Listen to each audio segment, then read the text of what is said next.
नमस्कार। उनकी कलम मेरी आवाज़ में आप सभी का स्वागत है। आइए सुनते हैं कहानी पिटी हुई गोट, जिसे लिखा है गौरापंत शिवानी जी ने। दिवाली का दिन चीना पीक की जानलेवा चढ़ाई को पार कर जुआरियों का दल दुर्गम बीहड़ पर्वत के वक्ष पर दरी बिछाकर बिखर गया था। एक और एक बड़े से हंडे से बेनी नाक की हरी पहाड़ी चाय के भपके उठ रहे थे। दूसरी ओर पेड़ के तने से 7 बकरे लटकाकर आग की धुनी में भूने जा रहे थे। जलते पशम से निकलती भयानक दुर्गंध सिगरेट व सिगार के धुएं से मिलकर अजब खुमारी उठ रही थी। नैनीताल से 4 मील दूर एक बीहड़ पहाड़ी पर जमा यह अड्डा आवारा रसिक जनों का नहीं था। 7-8 हजार से कम हस्ती का आदमी वहाँ प्रवेश भी नहीं पा सकता था। टेढ़ी खद्दर की टोपी को बाकी अदा से लगाए तरुण नेता महिम भट्ट, भालदार कुंदन सिंह, कुंवर लाल बहादुर, सुंदर जोशी आदि एक से एक गणमान्य व्यक्ति महालक्ष्मी का पूजन प्रसादी ग्रहण कर अपने गुप्त अड्डे पर पहुंच जाते। छाती से ताश की गड्डी चिपकाकर टेढ़ी आंखों से दूसरे खिलाड़ी के पत्तों की ग्रह स्थिति भांपना, झूठी गीदड़ भपकियां देकर चालें चलना उन सिद्ध हस्त पारंगत खिलाड़ियों के बाएं हाथ का खेल था।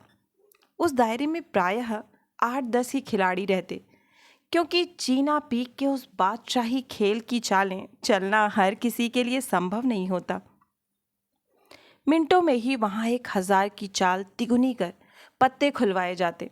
कभी कत्थे और चीड़ के ठेके दांव पर लगाए जाते और कभी आवारा पाटा और अपर चीना स्थित भव्य साहबी बंगले। नैनीताल के कई लखपति चीना पीक की उसी वीरानी से वीरान बनकर लौटते थे। फिर भी प्रत्येक महालया को उसी धूम और उसी गरज तरज से फिर अड्डा जम जाता। कल रात सुना, चीनियों ने हमारी 3 चौकियां और जीत लीं। लाल शाह ने हाथ में सुरती मलकर अपने मोटे लटके होठों के भीतर भर कर कहा। अबे हटा भी, कहाँ की मनहूस खबर ले आया, सारे पत्ते बिगाड़ दिए। लाल शाह को कोहनी से मारकर विक्रम पालथी समेत ओट में अपने पत्ते देखकर बोला, ले देखें चीनी एक हाथ हमारे साथ, 10-10 को इसी तरह पटक दूंगा। पत्ते पटाख से जमीन पर फेंक कर उसने कहा, पिछली बार वह अपनी साहनी की शुतुरमुर्ग के अंडों के आकार की नेपाली मुगमाला यहीं हार गया था। इसी से साधारण पत्तों पर वह झूठी चाल नहीं चल रहा था। लो भाई, एक चाल मेरी। चुटकियां बजाते महिम भट्ट ने 100 का नोट फेंका और गिद्ध दृष्टि से एक पल में ना जाने किस जादुई शक्ति से सबके अदृश्य पत्ते भांप लिए। पत्तों की गरिमा उसके लाल आलू बुखारे से गालों पर भी उभर आई। मन के उत्साह को वह किसी प्रकार भी नहीं दबा पा रहा था। कभी चुटकियां बजाता, कभी खद्दर की टोपी को तिरछी करता, कभी गुनगुनाता और कभी जोर जोर से अंग्रेजी गानों की बेसुरी आवृत्ति ही किए जा रहा था। खेल रंग पकड़ रहा था।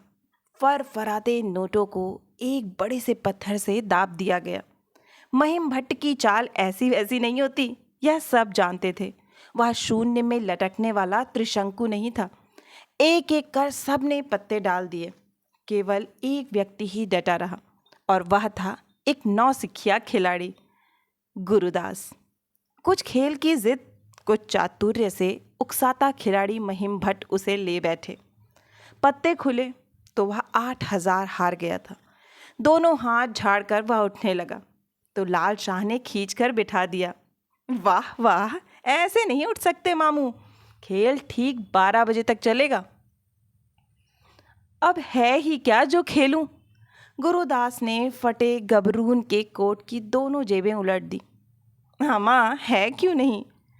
वह साली मेवे की दुकान का क्या अचार डालोगे? लग जाए दांव पर। महिम भट्ट ने चुटकियां बजाकर कहा और पत्ते बंट गए। 12 बजने में 5 मिनट थे, पर गुरुदास की घड़ी में सब घंटे बज चुके थे। वह कौड़ी कौड़ी कर जोड़ी गई 8000 की पूंजी ही नहीं, बाप दादों की धरोहर अपनी प्यारी दुकान भी दांव पे लगाकर हार चुका था। ठीक घड़ी के कांटे के साथ ही खेल समाप्त हुआ। एक एक कर सब खिलाड़ी हाथों की धूल झाड़कर चले गए थे। कड़कड़ाती ठंड में पेड़ के एक ठूंठ तने पर अपनी कुबड़ी पीठ टिकाए निष्प्राण सा गुरुदास शून्य गगन को एकटक देख रहा था। अब वह क्या लेकर घर जाएगा?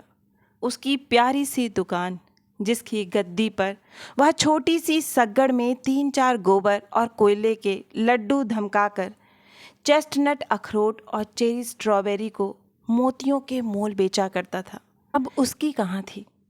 महीने की रसद लाने के लिए 5 का नोट भी तो नहीं था जेब में। टप टप कर उसकी झुर्री पड़े गालों पर आंसू टपकने लगे। फटी बाह से उसने आंखें पोंछी ही थीं कि किसी ने उसका हाथ पकड़कर बड़े स्नेह से कहा, वाह दाज्यू, क्या इसी हौसले से खेलने आए थे? कैसे मर्द हो जी, चलो उठो, घर चलकर एक बाजी और रहेगी। गुरुदास ने मुड़कर देखा। उसका सर्वस्व हरण करने वाला महिम भट्ट ही उसे खींचकर उठा रहा था। क्यों मरे सांप को मार रहे हो भट्ट जी? अब है ही क्या जो खेलूंगा? बूढ़ा गुरुदास सचमुच ही सिसकने लगा। वाह जी वाह, है क्यों नहीं? असली हीरा तो अभी गांठ ही में बंधा है। लो सिगार पियो, कहकर महिम ने अपनी बर्मी चुष्ट जलाकर स्वयं गुरुदास के होठों से लगा दिया। बढ़िया तंबाकू के विलासी धुएं के खंखार में गुरुदास की चेतना सजग हो उठी। कैसा हीरा भट्ट जी? महिम ने उसके कान के पास मुख ले जाकर कुछ फुसफुसा कर कहा और गुरुदास चोट खाए सर्प की तरह फुफकार उठा। शर्म नहीं आती रे बामड़? क्या तेरे खानदान में तेरी माँ बहनों को ही दांव पर लगाया जाता था? पर महिम भट्ट एक कुशल राजनीतिज्ञ था। कौटिल्य के अर्थशास्त्र के गहन अध्ययन ने उसकी बुद्धि को देशी उस्तरे की धार की भांति पैना बना दिया था। मान अपमान की मधुर तिक्त घूंटों को नीलकंठ की ही भांति कंठ में ग्रहण करते करते वह एकदम भोलानाथ ही बन गया था। कड़ाके की ठंड में आहत गुरुदास की निवीर्य मानवता को वह कठपुतली की भांति नचाने लगा। पांडवों ने द्रौपदी को दांव पर लगाकर क्या अपनी महिमा खो दी थी?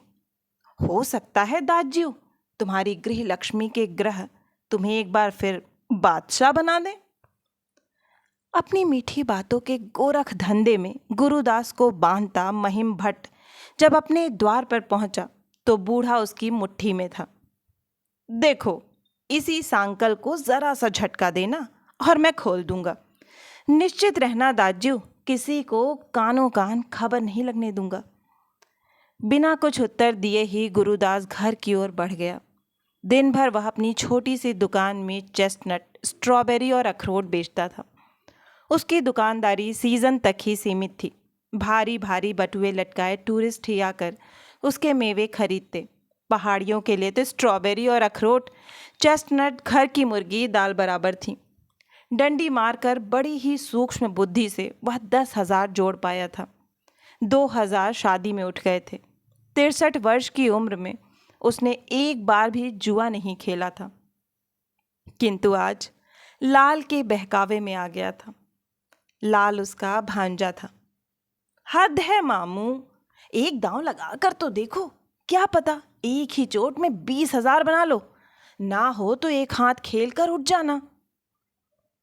तू आज भीतर से कुंडी चढ़ाकर खा पीकर सोए रहना, मुझे भीमताल जाना है, उसने पत्नी से कहा और गबरून के फटे कोट पर पंखी लपेटकर निकलने को ही था कि कुंदन लगी नथ के लटकन की लटक ने उसे रोक लिया। सुभग नासिका भारी नथ के भार से और भी सुघड़ लग रही थी। 18 वर्ष की सुंदरी बहू को बिना कुछ कहे भला कैसे छोड़ आते? अरे सुन तो, कहकर उन्होंने पत्नी को खींच छाती से लगाकर कहा, तू जो कहती थी ना कि पिथौरागढ़ की मालदारिन किसी सतलड़ तुझे गढ़वा दूं, भगवान ने चाहा तो कल ही सोना लेकर सुनार को दे दूंगा। बिना कुछ कहे चंदोपति से अपने को छुड़ाकर प्रसाद बनाने लगी।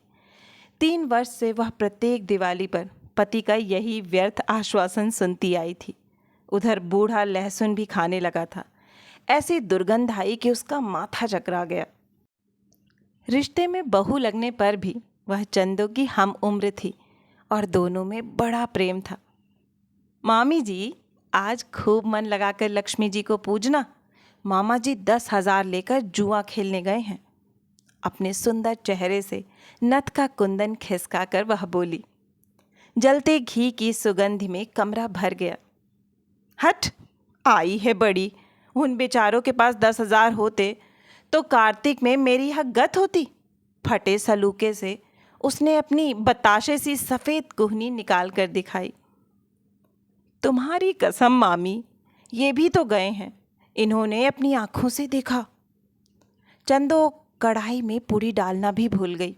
कल ही उसने गरम सलूके के लिए कहा तो गुरुदास की आंखों में आंसू आ गए थे। चंदो, तेरी कसम, जो इस सीजन में एक पैसा नफा मिला हो। ना जाने कहाँ के भिखमंगे आकर नैनीताल में जुटने लगे हैं।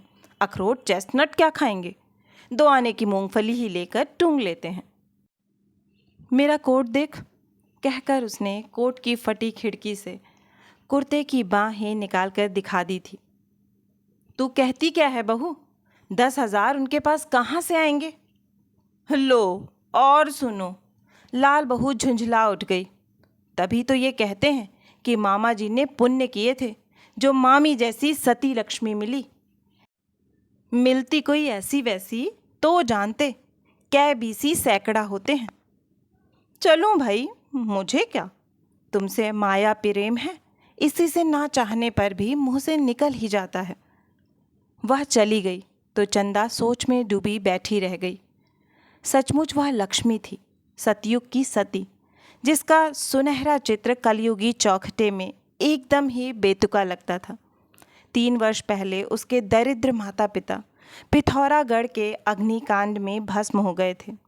कभी उसने चावल चखे भी नहीं थे।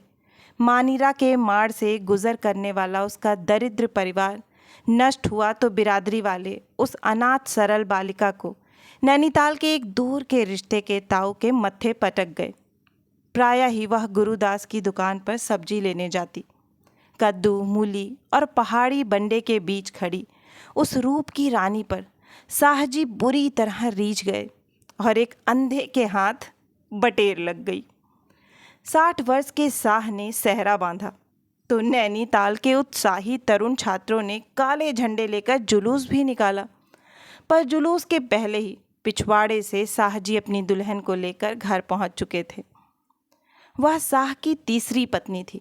इसी से उसका जी करता था कि उसे भी चूल्हे के नीचे अपनी 10,000 की संपत्ति के साथ गाड़ कर रख दे। पर धीरे धीरे उस सौम्य संत बालिका के साधु आचरण ने उसके शक्की स्वभाव को जीत लिया। ना वह पास पड़ोस में उठती बैठती, ना कहीं जाती। गुरुदास दुकान पर जाता तो वह अपने प्रकाश विहीन कमरे में पति के पूरी बाह के जीर्ण स्वेटर को उधेड़ कर आधी बाह का बनाती, तो कभी आधी बाह के पुराने बनियान से मोजे बनाती। गुरुदास नया ऊन तो दूर, सलाइयाँ भी लेकर नहीं देता था। एक बार उसने सलाइयों की फरमाइश की तो चट से गुरुदास ने अपने पुराने छाते से ही मोड़ मार कर विभिन्न आकार की 4 जोड़ा सलाइयाँ बना दी। किंतु पड़ोसिनों और आत्मीय स्वजनों के उभारे जाने पर भी चंदो ने कृपण पति के प्रति बगावत का झंडा नहीं खड़ा किया। उसे सचमुच ही पति के प्रति अनोखा लगाव था। उस लगाव में प्रेम कम, कृतज्ञता ही अधिक थी। किंतु बचपन से वह बूढ़ी दादी और पति परायण माता से पति भक्ति का ही उपदेश सुनती आई थी। पति से द्रोह करने वाली स्त्री की ऐसी दशा होती है। दादी ने अपढ़ भोली बालिका को कल्याण में चील कौवों से नोची जाने वाली छटपटाती स्त्री का चित्र दिखाकर कहा था। फिर गुरुदास उसे बड़े ही प्यार से पुचकार कर बुलाता। बड़े से दोने में भरकर जलेबी लाने में वह कभी कंजूसी नहीं दिखाता था, और जिसे जीवन के 15 वर्षों में मिठाई तो दूर भरपेट अन्न भी ना जुटा हो, उसके लिए नित्य जलेबी का दोना पकड़ाने वाला पति परमेश्वर नहीं तो और क्या होता। गुरुदास चंदो के अंधकार में जीवन का प्रथम प्रकाश था।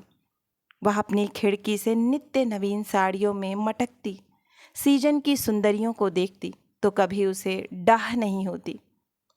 गुरुदास दुकान लौटता। संकरी सीढ़ियों पर पति की फटीचर जूतियों की फत फत सुनकर वह आश्वस्त होकर उठती। गरम राख से अंगारे निकालकर आग सुलगाती। चाय बनाकर पति को देती। उंगलियां चाट चाट कर चटखोरे लेती। जलेबी का दोना साफ करती और फिर नित्य मंदिर जाती। मंदिर के रास्ते में उसे प्रायः ही डिग्री कॉलेज के मनचले लड़के वैजंती माला कहकर छेड़ भी देते, पर उनके फिल्मी गाने, सीटियां और हाय हुए उसे छू भी नहीं सकते। वह सिर झुकाए मंदिर जाती, नित्य देवी से आंखें मूंद कर एक ही वरदान मांगती, मेरा सौभाग्य अचल हो माँ। शायद उसकी सरल निष्कपट प्रार्थना ने बूढ़े गुरुदास के समग्र रोगों से एक साथ मोर्चा ले लिया था। उसी बुढ़ापे में भी वह लहलहाने लगा था। पास पड़ोस की स्त्रियों ने गुरुदास के कृपण स्वभाव की आलोचना को नित्य नवीन रूप देकर चंदो को भड़काने की कई चेष्टाएं की, पर वे विफल ही रहीं। रवि, सोम और बुध को चंदो मौन व्रत धारण करती थी। मंगल, शनि को पहाड़ की स्त्रियां मिलने मिलाने कहीं नहीं जाती। बृहस्पति को वे दल बांध कर आती, पर गुरुदास का प्रसंग छिड़ते ही चंदो कोई ना कोई बहाना बनाकर उठ जाती।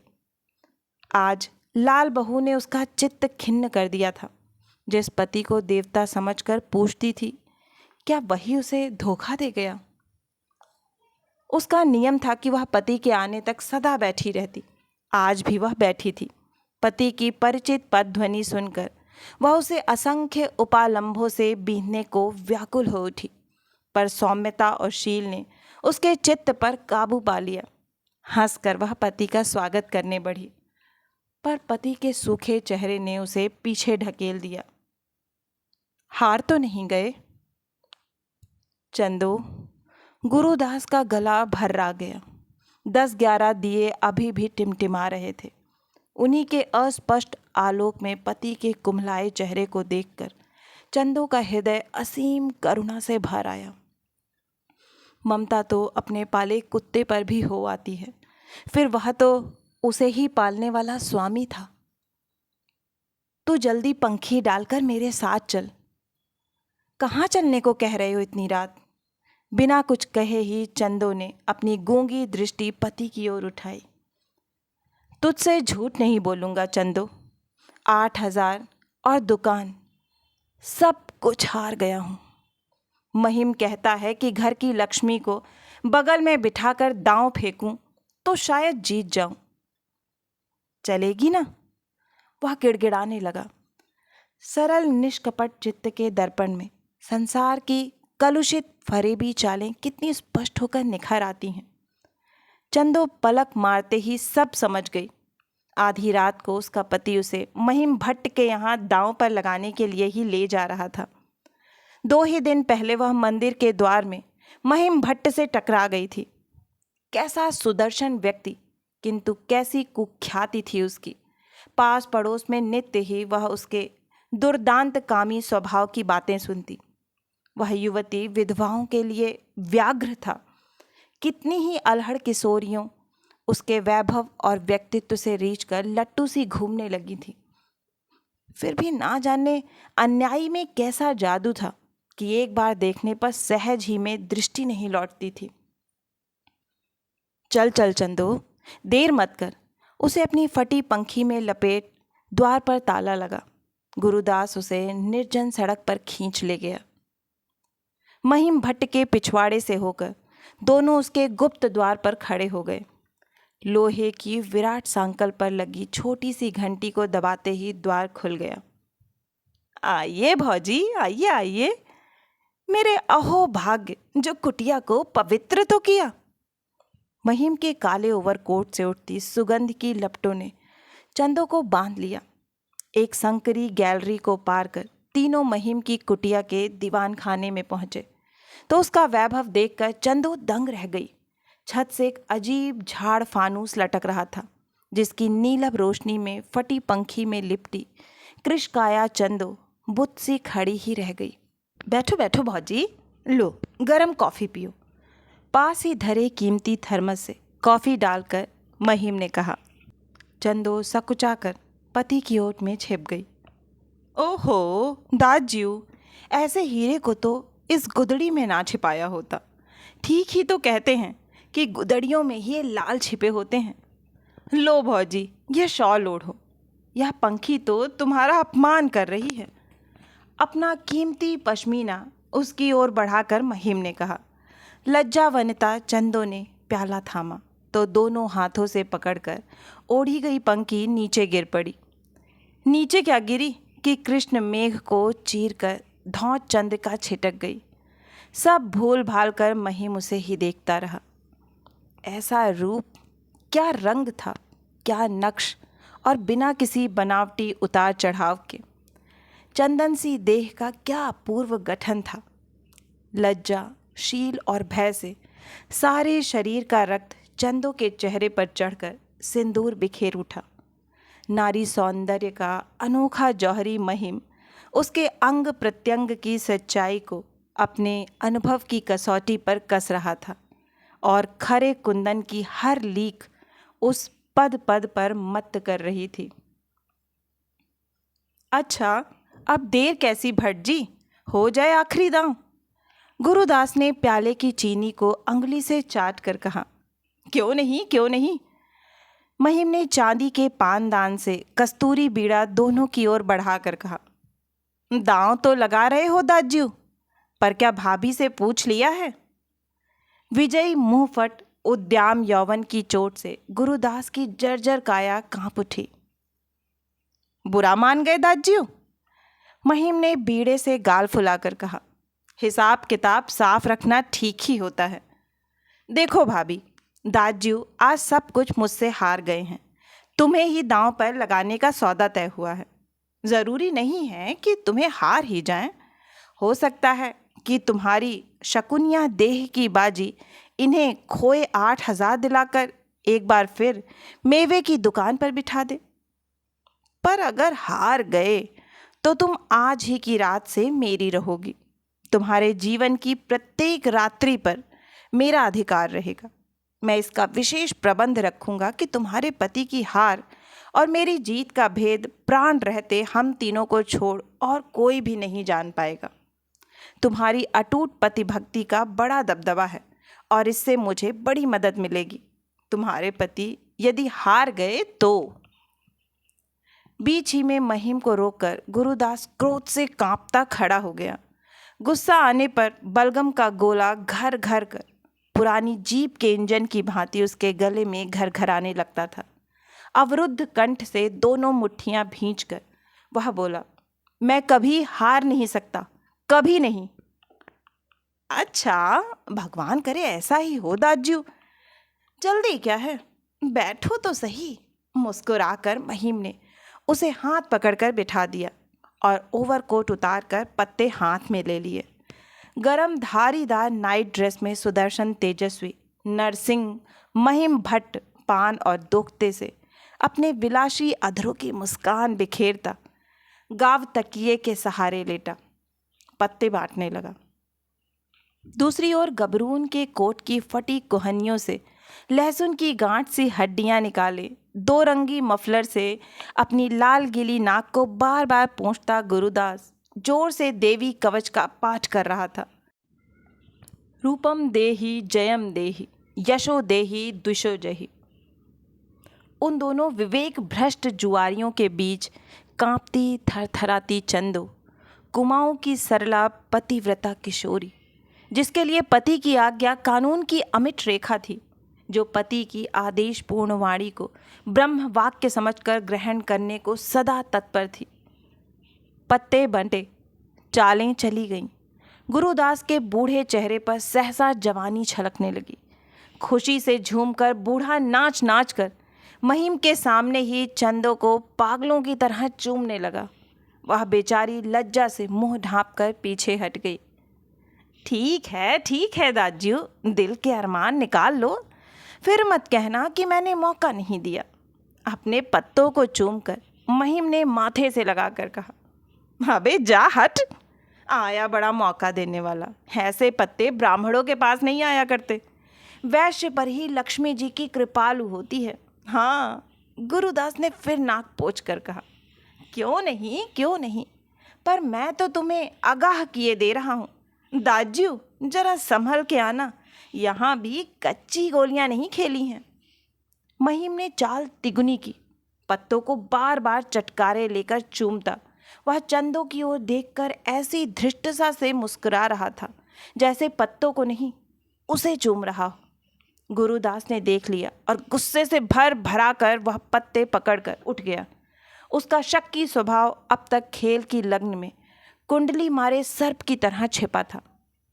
देखो, हम ताश खेलने आए हैं, इशारेबाजी देखने नहीं। वाह यार दाजू, कैसे खिलाड़ी हो, ट्रेल आने पर ही पत्ते चूमे जाते हैं। महिम के स्वर में अहंकार था। किसे सुना रहे हो गुरु, यहाँ भी ट्रेल है। बूढ़ा बुरी तरह आंफने लगा। कोई बात नहीं, इसमें घबराहट कैसी, लाखों ट्रेलें देखी हैं साह जी। द्यूत क्रीड़ा के छिपे दानव ने दोनों को सहसा विवेक की चट्टान से बहुत नीचे पटक दिया। चंदो बेचारी के लिए सब कुछ नया था। वह दोनों हाथ गोदी में धर आंखें फाड़कर दोनों को देख रही थी। उसकी विस्फारित भोली दृष्टि देखकर महिम से नहीं रहा गया। तो लो दाजू, खोलो पत्ते। इसने 100 का नोट फेंका और अपने पत्ते भी खोल दिए। 3-3 इक्कों की ट्रेल ने बूढ़े की छाती में 3-3 नंगी संगीनें घुसेड़ दी। उसके हाथ से गिरी पान, हुकुम और एट की बेगमें जमीन पर सिर धोन उठी। वाह वाह, 3-3 बेगमें भी तुम्हारी चौथी बेगम को नहीं बचा सकी। महिम ने हंसकर कहा। गुरुदास कुछ देर पत्थर की तरह बैठा रहा, फिर अपने गंदे रुमाल से आंख और नाक की जलधारा पोंछता एक बार चंदो की ओर देखकर बुरी तरह से सकता किसी पिटे बालक की भांति गिरता पड़ता बाहर निकल गया। महिम ने कुंडी चढ़ा दी और बड़े प्यार से चंदो की नुकीली ठुड्डी हाथ में लेकर बोला, भाभी, आज से मैं जुआ नहीं खेलूंगा। जानती हो क्यों? आज संसार की सबसे बड़ी संपत्ति जीत चुका हूँ। बड़ी देर बाद कार्तिक की ओस भीनी रात्रि के अंतिम प्रहर में कांपती चंदो को उसके गृह के जीर्ण जीने तक पहुंचाकर महिम तीर की भांति लौट गया। वह कमरे में पहुंची तो कमरा खाली था। गुरुदास तड़के ही उठकर पाषाण देवी के मंदिर में नित्य माथा टेकने जाता था। वह चुपचाप फटी रजाई सिर तक खींचकर सो गई। कैसी नींद आई थी, बाप रे बाप। मामी, मामी, उठो, गजब हो गया। लाल बहू का कंठ स्वर सुन वह हड़बड़ा कर उठी। मामी, मामा जी ताल में कूद गए। मंदिर के पुजारी ने देखा, कांटा डाला है पर लाश नहीं मिली। नाश हो इन जुआरियों का, बेचारे को लूट पाट कर धर दिया। स्तब्ध चंदो द्वार की चौखट पकड़े ही धम से बैठ गई। किसने उसका सिंदूर पूछा, किसने चूड़ियां तोड़ी और कौन नोच कर मंगलसूत्र तोड़ गई, वह कुछ भी नहीं जान पाई। वह पागलों सी बैठी ही थी। राम राम, बेचारा 8,000 नकद और दुकान सब कुछ ही तो दांव में हार गया। वही धक्का उसे ले गया। पंडित जी कह रहे थे, 16 बरस से मेरा यजमान था, बड़ा नेक आदमी था। अब तक चुप बैठी चंदो दोनों घुटनों में माथा डालकर जोर से रो पड़ी। एकाएक जैसे उसे रात की बिसरी बातें याद हो आईं। दुकान और 8,000 का धक्का नहीं, उसके पति को जिस दूसरे ही दांव की हार का धक्का ले गया था, उसे क्या कभी कोई जान पाएगा? आशा है कि यह हृदयस्पर्शी कहानी आपको बहुत ही पसंद आई होगी। अगर कहानी पसंद आई है तो मुझे प्रोत्साहित करने के लिए एक लाइक करें, अपनों के साथ ज़्यादा से ज़्यादा शेयर करें। नीचे कमेंट बॉक्स में कमेंट करके बताएं कि आपको कहानी कैसी लगी। और अगर आप इस परिवार का हिस्सा बनना चाहते हैं तो इस चैनल को सब्सक्राइब करें और नोटिफिकेशन बेल ज़रूर दबाएं, जिससे आगे आने वाली हर कहानियाँ आपको समय पर मिलती रहे। फिर मिलती हूँ एक नई कहानी या कविता के साथ। तब तक के लिए आप सभी का कहानी सुनने के लिए बहुत बहुत धन्यवाद।